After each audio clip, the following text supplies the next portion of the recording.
How you all doing out there? Thank you. Thank you. Thank you. I'm honored and I'm blown away, even though this is my 25th year plus doing this. I've been doing this for a quarter of a century now, which is quite amazing for me in the process. Thank you. And I've had the privilege now of working with more than 3 million people live in events from more than 80 countries around the world. So at this stage, I got to tell you something. I could be an idiot and I would know that there are certain patterns that cause people to be fulfilled, to be happy, to fit, to be strong, to feel alive, to be vibrant, to have passion in their life, to do well financially, but even more importantly, emotionally, psychologically, spiritually, in their health and their relationships. And there are also patterns that make people frustrated, overwhelmed, depressed, sad, lonely, cause them to be struggling financially, struggling with their body, struggling intimately. And those patterns, they're not because there's something wrong with somebody, it's because of a pattern that we're doing.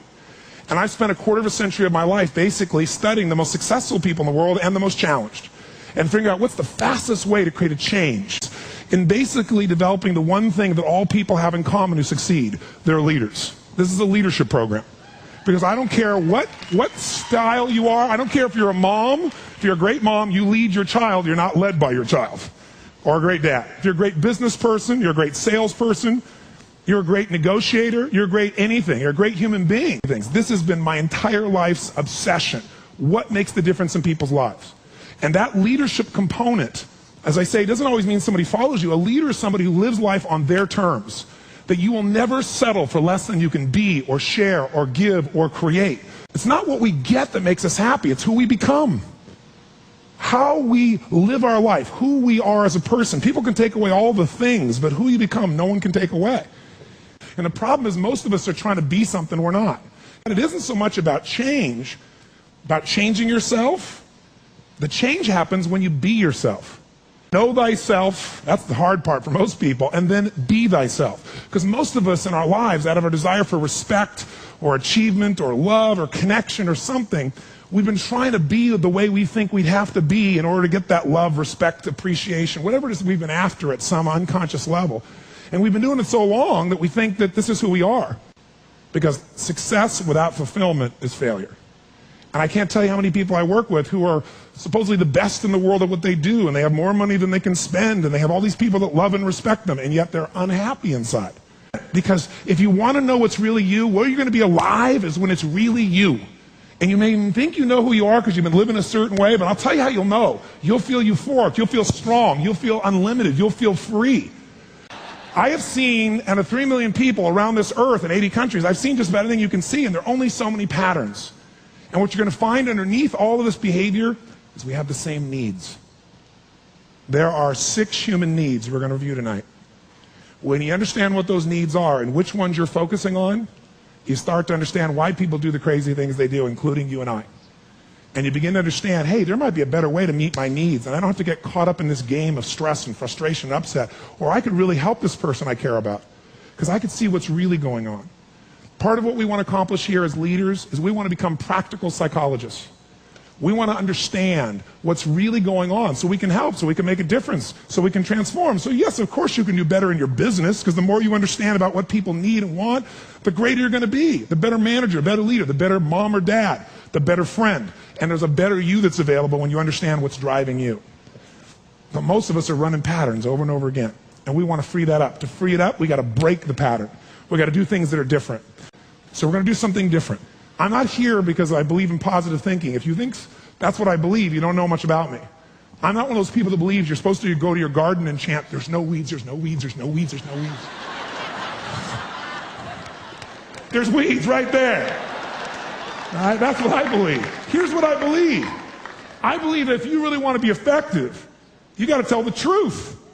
In fact, there's 3 mandates of leadership, if you want to jot them down, that may be the foundation of everything that I believe, and I hope that you will see as something that's useful for your own life to remember, because it's so fundamental. So the first mandate to leadership is not just to be positive. First mandate to leadership is see it as it is, but not worse than it is.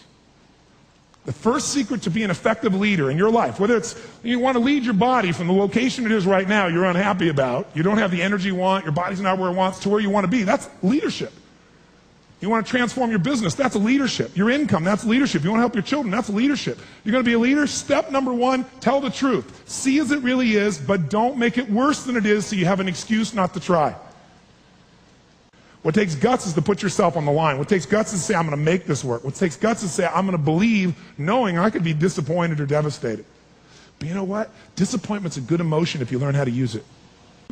Anybody can see it as it is and maybe be honest, but here's the real secret. Can you come up with a vision? Step two is see it better than it is. That's part of what we're going to do this weekend. Seeing it as it is, you got to be honest. And there's not anybody in this room, including me, doesn't have areas of their life that can be made better. But if we can figure out what they are and tell ourselves the truth, regardless of what other people think, then we got a chance to make a change. I learned something from General Schwarzkopf, one of the best leaders I've ever met. And I got a chance to spend quite a bit of time with him over the years. And he said to me, Tony, I'll tell you the secret to leadership. He said, the whole secret to your life, for any group, any individual, is no individual, no organization can get better until they can admit something's wrong. And so you know what the problem is? No one wants things to be wrong, so we compare ourselves to others who are doing better than so we can feel really good. See, he raised the standard. He went to step two. Step two is you got to see it better than it is and set that as your standard. A standard is something you don't go for. It's not a goal. It's something you live, breathe, and find a way to get to no matter what. If there isn't a way, a leader makes the way. Is there a difference between should and must for you? Yes or no? You better believe there is. So when that standard is a must for you, you're going to find the way. Finally, the third key here is once you see it better than it is, make it that way. You got to take massive action. You got to be resourceful. You got to find the way to make it you want it. So this weekend, first thing we're going to do after a while is you're going to get real clear about how is it really? How is your relationship really? How is your body really? How is your career really? How are your finances really? All of us in this room, as different as we are, and you can look around, you see every gender, race, probably religion, belief structure in this room. The one thing I bet we have in common is we won't settle. How many came because you want more? How many came because you want more? Say I. Oh, say I. So whatever that more is that you came for, more energy, more focus, more determination, more confidence, more certainty, more love, more success, more playfulness, more of your body being where it is, more of your spirit alive, whatever it is, I can tell you this, whatever you think you came for, that's not why you came. Because I've done this for 25 years. I'm not saying you won't get that too. But what brought you here and what you're going to leave with is going to be more than what you thought. I can promise you. You want to know what makes us happy? Progress. That's it. I don't care what you've achieved. If you don't feel like you're still growing, if you don't feel like you're still contributing, if you don't feel like there's some progress in your body or your mind or your relationship or your business, if you don't feel like there's progress, you're going to be unhappy. I don't care how big your life is compared to other people. Progress is the game, my friends. It's being alive. And if we're going to be alive, absolutely. Whatever your game plan is, it's ultimately to get to a certain feeling. And the truth is you can have it right now. This next few days is the beginning of that path, and we want to take it to a whole nother level. And let's start now.